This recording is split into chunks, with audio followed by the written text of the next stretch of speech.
Hey guys, welcome back to learn with Rajni. तो friends, कैसे हैं आप सब? आई होप आप सब अच्छे हो और एग्ज़ाम की प्रिपरेशन अच्छे से कर रहे हो। फ्रेंड्स, मैंने कल ही एक मॉडल पेपर डाला था और उस मॉडल पेपर पे आप सब लोगों के बहुत ही अच्छे कमेंट्स आ रहे थे कि मैम बहुत ही अच्छे क्वेश्चंस हैं, आप और मॉडल पेपर लाइए।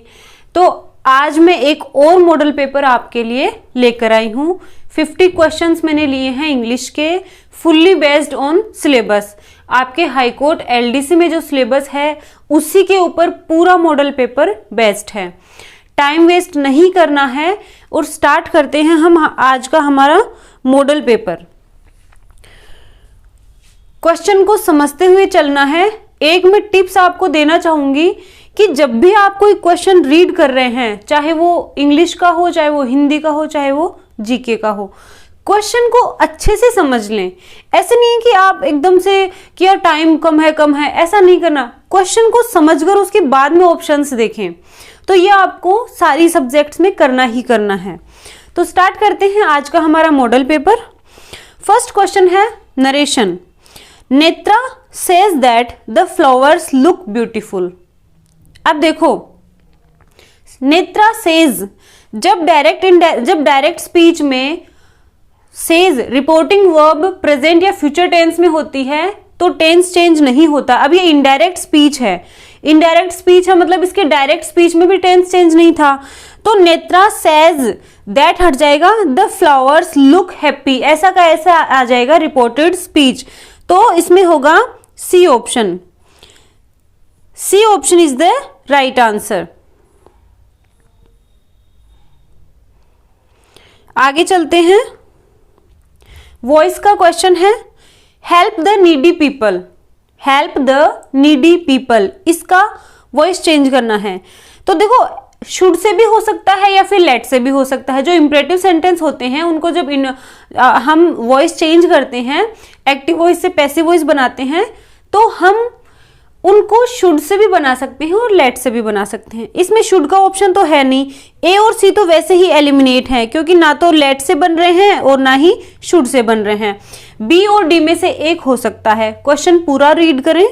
सी बी है, let the needy people be helped. B option सही है। डी ऑप्शन क्यों गलत है वो भी देख लो। Let the needy people being helped. एक बार तो बीइंग हेल्प्ड कैसे आएगा? ठीक है, बी हेल्प होना चाहिए। तो डी ऑप्शन गलत है। B option is the right answer. Next है नरेशन का question. Question number 3। I will tell him that I don't want to join the art classes. अब देखो, इनडायरेक्ट स्पीच है, उसका डायरेक्ट स्पीच में कन्वर्ट करना है। अब देखो, इनडायरेक्ट स्पीच की वर्ब देखो क्या है, विल, मतलब फ्यूचर टेंस है। तो प्रेजेंट और फ्यूचर टेंस में हम चेंजेस करते ही नहीं है। तो इसका होगा, देखो बी और सी ऑप्शन तो गलत है। बी और सी ऑप्शन को क्रॉस कर दो। ए और डी में से एक हो सकता है। सेंटेंस पूरा पढ़ो। I will tell him I don't want to join the art classes. A option is right.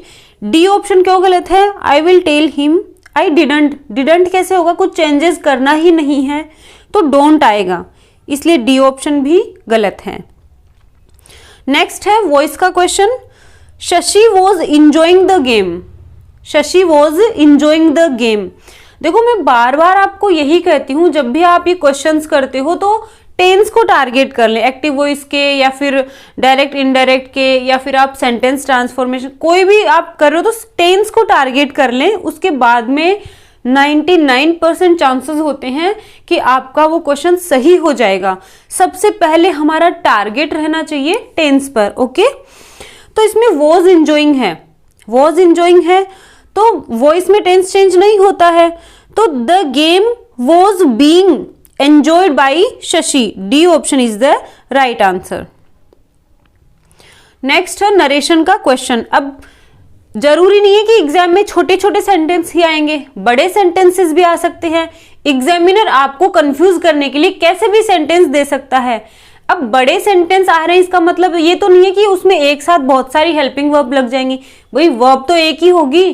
तो बड़े सेंटेंसेस देखकर आपको घबराना नहीं है। सेंटेंस के एक एक वर्ड को समझते हुए चलना है, इसीलिए मैंने ये बड़ा सेंटेंस लिया है।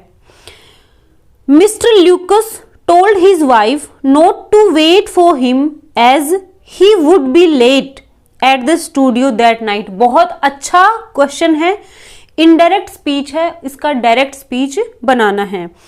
अब देखो, मिस्टर ल्यूकस से टोल्ड आया है, टोल्ड आया मतलब डायरेक्ट स्पीच में सेड टू होगा। अब said to, sorry, A option में हिज वाइफ, तो उसकी वाइफ ने थोड़ी कहा था, ए ऑप्शन तो गलत है वैसे ही। Mister Lucas said to his wife. अब देखो, not to wait for him, not to wait for him आ रहा है, इसका मतलब डायरेक्ट स्पीच का जो सेंटेंस था वो इंपरेटिव था, तो आएगा डोंट वेट। तो बी ऑप्शन भी गलत है, क्योंकि डायरेक्ट स्पीच में भी नोट टू आ रहा है, तो बी ऑप्शन गलत है। सी और डी में से एक होगा। Mister Lucas said to his wife don't wait for him as I will be late at the studio tonight. D है, mister Lucas said to his wife don't wait for him as he will be late at the studio that night. अब देखो, D में that night कैसे आएगा, direct speech में तो जो sentence बोलते हैं वही होगा, तो C option is the right answer, D option गलत है।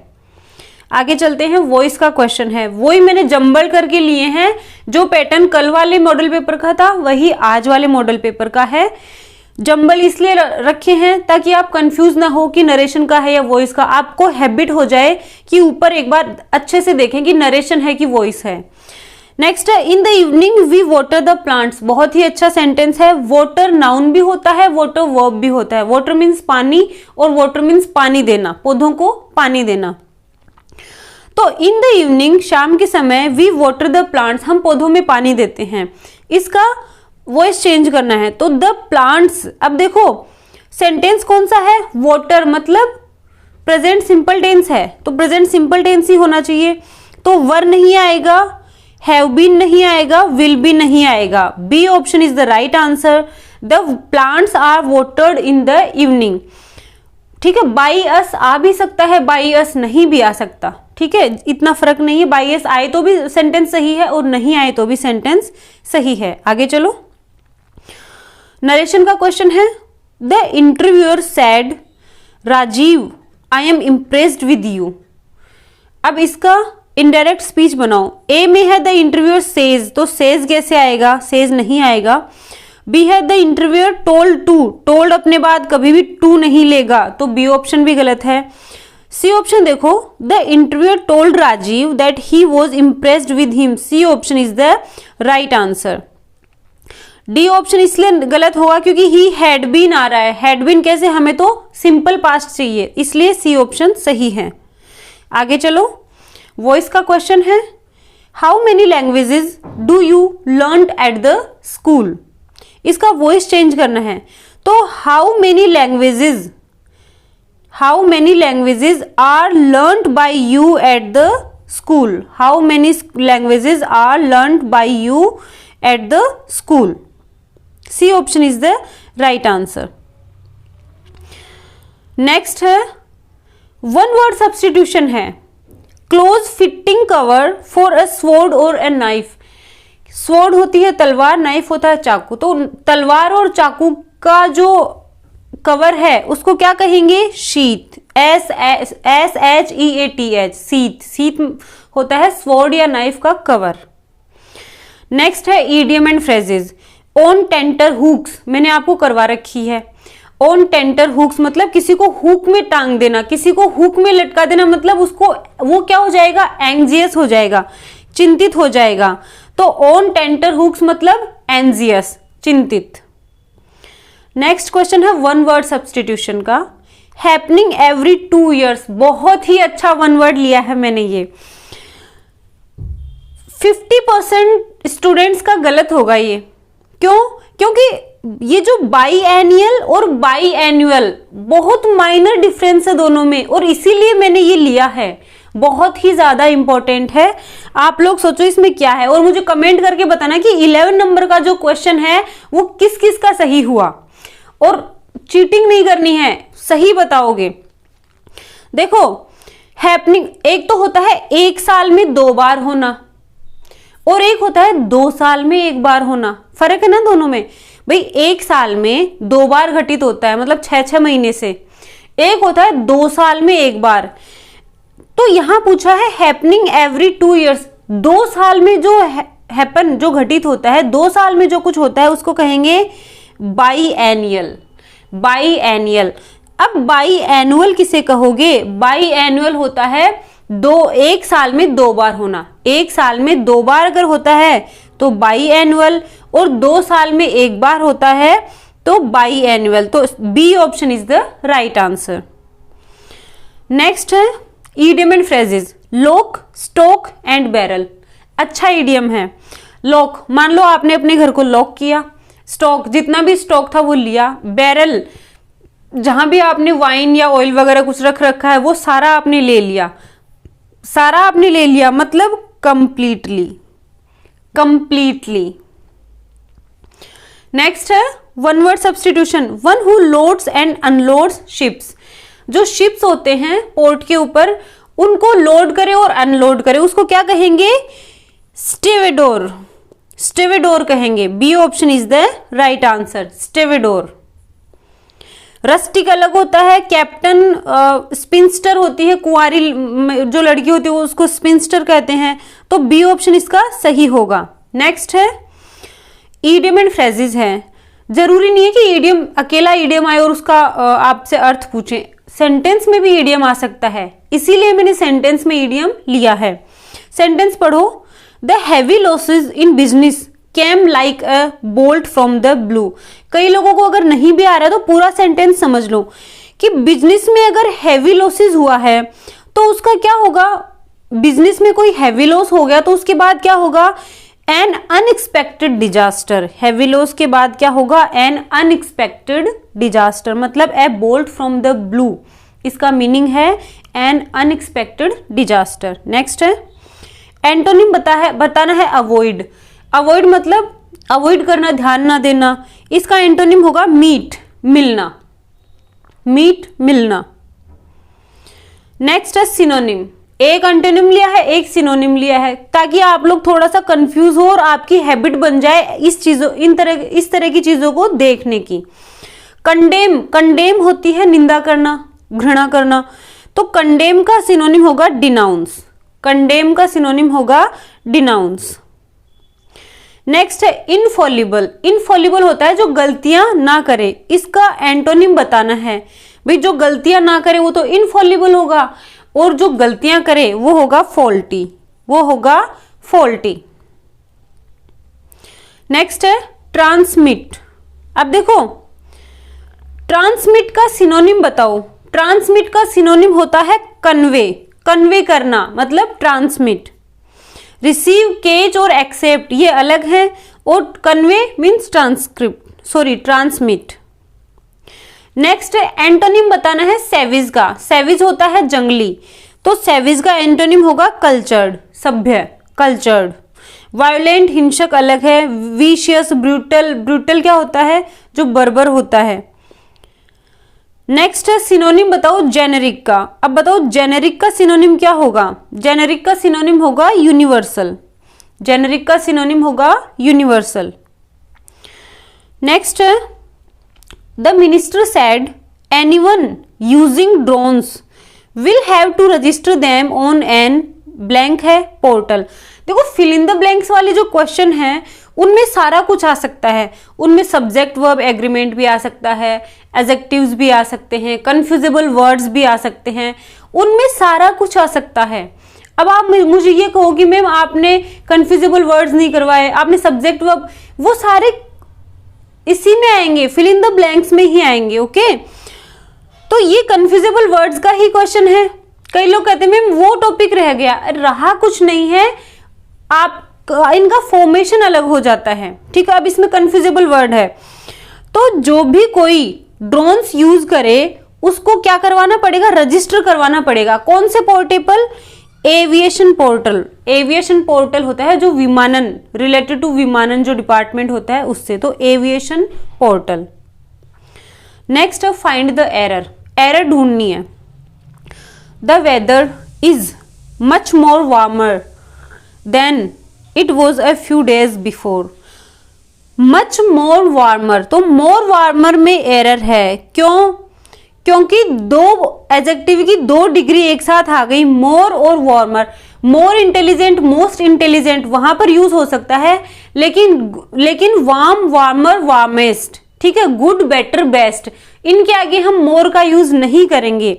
इसलिए ए option is the right answer. More warmer में क्या है? एरर है। यहां पर आ गया ना एडजेक्टिव्स की डिग्रीज का क्वेश्चन आ गया। इस तरह से सारे जो भी टॉपिक्स हैं वो सारे कवर किए गए हैं। नेक्स्ट एरर फाइंड करना है। Only 5 minutes are allowed for each speaker during the function. Are allowed नहीं होगा, ओनली 5 मिनट्स। ये जो 5 मिनट है ये क्या है? ये ड्यूरेशन है, ये अवधि है, ये सिंगुलर है, उसके लिए is, only 5 minutes is allowed आएगा, आर अलाउड नहीं आएगा। ओके, तो सी ऑप्शन में, C option is the right answer, क्योंकि इज अलाउड होना चाहिए, आर अलाउड नहीं होगा। नेक्स्ट है वंस अपॉन अ टाइम, एक समय की बात है, ए ब्यूटिफुल प्रिंसेस, एक सुंदर राजकुमारी, has fallen in love with a poor farmer. अब देखो एक समय की बात है, पास्ट की बात है, तो आप हैज कैसे लगाओगे? पास्ट की बात है तो हैज नहीं आएगा। पास्ट की बात है तो हैज कैसे आएगा? हैज तो प्रेजेंट टेंस होता है, तो फॉलन ही आएगा। तो A option is the right answer, has नहीं आएगा। नेक्स्ट है Parul is 10 years elder than her sibling. बहुत ही अच्छा सेंटेंस है, बहुत ही अच्छा सेंटेंस लिया है छांट कर एकदम। देखो Parul is 10 years elder than her sibling. आप कहोगे कि मैम सेंटेंस तो सही लग रहा है, सेंटेंस सही नहीं है। एरर बताओ कौन से में है, गेस कर लो फटाफट, फिर मैं आंसर बताने वाली हूं। 25 नंबर का जो क्वेश्चन है उसका भी मुझे कमेंट करके बताना कि किन किन का सही हुआ है। Okay, Parul is 10 years elder to her sibling. Elder to लेता है, ओल्डर देन लेता है।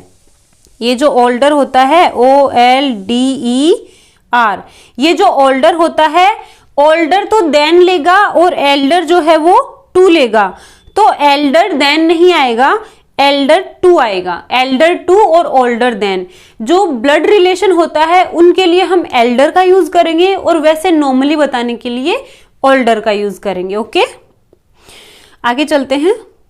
Run fast list you will miss the train. इसको तो रट ही लो, लिस्ट यू शुड होता है, list you should. Run fast list you should miss the train. जल्दी चलो नहीं तो तुम ट्रेन छोड़ दोगे, तुम्हारी ट्रेन छूट जाएगी। तो लिस्ट यू शुड, इसको लर्न कर लो आप अच्छे से। इंप्रूव करना है सेंटेंस को तो यू शुड होगा, lest you should. Next improvement है, sentence improvement. The meeting will be held between 10 AM blank 4 PM। अब बताओ ये जो ब्लैंक दे रखा है इसमें क्या आएगा? आज तो मैंने सच में बहुत ही अच्छे सेंटेंसेस लिए हैं, बहुत ही। थोड़ा सा टाइम ज्यादा लगा मुझे कंटेंट छांटने में, लेकिन अब मजा आ रहा है आपको पढ़ाने में, क्योंकि ये जो सेंटेंसेस हैं वो मुझे बहुत अच्छे लग रहे हैं। देखो, the meeting will be held between 10 AM and 4 PM। ध्यान से समझ लेना, बिटवीन के साथ एंड का यूज होगा और फ्रॉम के साथ टू का यूज होगा। कैसे? The meeting will be held from 10 AM to 4 PM। Meeting कब होगी? 10 बजे से 4 बजे तक। 10 बजे से 4 बजे तक मीटिंग होगी। इसका मतलब तो ये है कि 10 बजे शुरू होगी और 4 बजे खत्म होगी। समझ लो सेंस को, 10 बजे शुरू होगी और 4 बजे खत्म होगी। फ्रॉम और टू का यूज आएगा तो। और the meeting will be held between 10 AM and 4 PM। तो बिटवीन और एंड जब आ रहा है इसका मतलब है 10 से 4 बजे के बीच में कभी भी हो सकती है, फिक्स कोई टाइम नहीं है। ओके, 10 से 4 बजे के बीच में होगी। बिटवीन एंड आएगा, फ्रॉम के साथ टू आएगा। ठीक है, अब कई लोग इसमें टू ही करेंगे, कई लोग इसमें टू ही करेंगे एंड को, तो गलत। बिटवीन के साथ एंड आएगा, फ्रॉम के साथ टू आएगा। ओके, आगे चलते हैं। Find the error. Unless you do not run fast you can not catch the bus, जब तक तुम तेज नहीं दौड़ोगे तुम बस को नहीं पकड़ सकोगे। तो अनलिस के साथ डू नॉट का यूज नहीं होगा, अनलिस अनटिल ये अपने आप में ही निगेटिव होते हैं, तो अनलिस के साथ डू नॉट का यूज नहीं होगा। Okay, A option is the right answer. आगे चलते हैं। Several villages in Kashmir have been blank due to heavy snowfall. अब देखो कश्मीर के बहुत सारे विलेजेस क्या हो गए, हैवी स्नोफॉल की वजह से आइसोलेटेड हो गए, अलग थलग हो गए, मतलब एक दूसरे से कनेक्टेड नहीं रहे। तो आइसोलेटेड, इंगेज नहीं आएगा, कन्फाइंड नहीं आएगा, डिवाइडेड भी नहीं आएगा, आइसोलेटेड, अलग थलग का हमें सेंस लाना है। नेक्स्ट है the area is blank close circuit television surveillance. अब देखो क्लोज सर्किट टेलीविजन सर्विलांस क्या होता है, सीसीटीवी, सीसीटीवी की फुल फॉर्म है ये, ठीक है। तो आप कहीं पे जाते हो तो होता है ना यू आर अंडर सर्विलांस, तो अंडर आएगा इसमें, under surveillance, under. Okay, D option is the right answer. Next है I dislike people with blank who say something and do something else.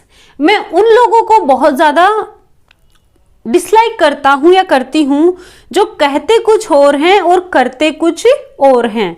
तो बताओ विद, अब ऐसे लोग कैसे होते हैं, डबल स्टैंडर्ड। डबल स्टैंडर्ड मतलब कथनी कुछ और करनी कुछ और, मतलब आपके मुंह पे तो कुछ और कहेंगे और बाद में कुछ और करेंगे। तो ऐसे लोग क्या होते हैं, पीपल विद डबल स्टैंडर्ड्स।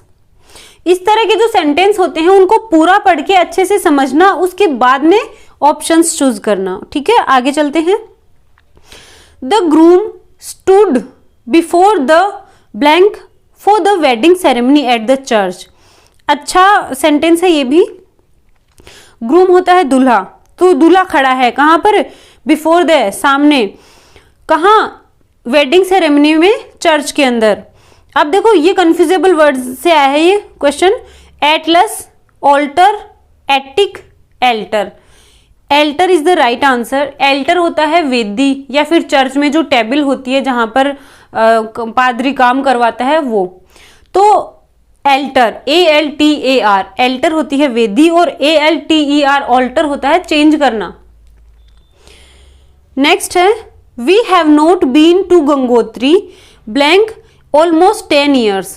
हम लगभग 10 साल से गंगोत्री नहीं गए, तो 4 आएगा। क्यों? क्योंकि ये 10 years का पीरियड है, तो 4 का यूज होगा। पीरियड ऑफ टाइम के लिए 4, पॉइंट ऑफ टाइम के लिए सिंस।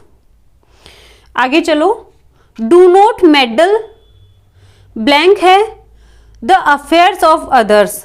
अब देखो कहते हैं ना कि दूसरों के काम में टांग मत अड़ाओ। दूसरों के काम में का सेंस आ रहा है in, meddle in.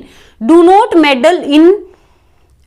Meddle in the affairs of others. दूसरों के काम में टांग मत अड़ाओ, मेडल इन। नेक्स्ट है please don't disturb me I blank है टू सॉल्व ए सम। तो I am trying to solve a sum, मुझे डिस्टर्ब मत करो, मैं एक सम को सॉल्व करने की कोशिश कर रही हूं। ठीक है, ए option is the right answer. Next है ओनली ब्लैंक है girls were present in the class today. अब देखो ओनली के साथ मैनी तो आएगा नहीं, ओनली अ लॉट ऑफ भी नहीं आएगा, only several of, only a few. Only a few girls were present in the class today. देखो इसमें थोड़ा सा टाइपिंग एरर है, क्योंकि वर आया है तो यस्टरडे आना चाहिए। अगर वर आएगा तो यहां पर यस्टरडे आएगा, और अगर यहां टुडे मानेंगे तो फिर यहां इसको करेंगे are. Only a few girls are present in the class today. आज क्लास में कुछ लड़कियां ही, मात्र कुछ लड़कियां ही प्रेजेंट हैं, तो इसको वर नहीं आर समझे। यहां पे थोड़ा सा टाइपिंग एरर है, तो एफ यू आएगा। नेक्स्ट है she has been suffering from malaria from the last 4 days। अब देखो from malaria, from the last 4 days कैसे होगा? For the last 4 days, for the last 4 days period of time है, तो B option is the right answer, from malaria for the last 4 days। Next है did you do, बहुत ही अच्छा sentence है। Did you do what I telling you to do yesterday, क्या तुमने वो किया जो मैंने तुम्हें करने के लिए कल कहा था? आप कहते हो ना, कई बार यूज लेते हो ऐसे सेंटेंसेस का। तो डिड यू डू, अब इसमें क्या आएगा बताओ? Did you do what I told you, what I told you to do yesterday, क्या तुमने वो किया जो मैंने तुम्हें करने के लिए कहा था कल? तो B option is the right answer. कई लोग कहेंगे कि मैम सी भी तो हो सकता है, what I have told. I have told कैसे आएगा? क्योंकि ऊपर डिड का यूज हो रहा है ना, डिड का यूज हो रहा है तो हमें पास्ट टेंस चाहिए। नेक्स्ट है everybody wants to be winning a prize in the arts competition.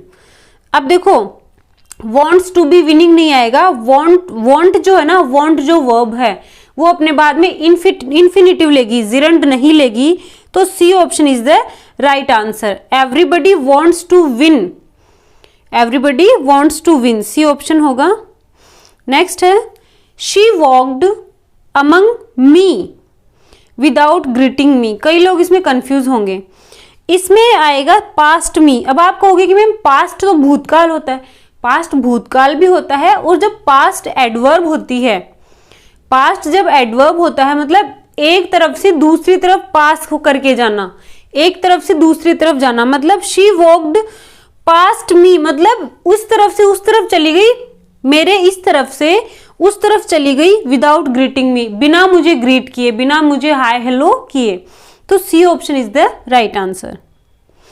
Next है I can not understand that you are trying to say. अब देखो आई कैन नॉट, मैं नहीं समझ सकती हूं what you are trying to say, जो कुछ तुम कहना चाहते हो। दैट यू आर नहीं आएगा, what you are trying to say आएगा।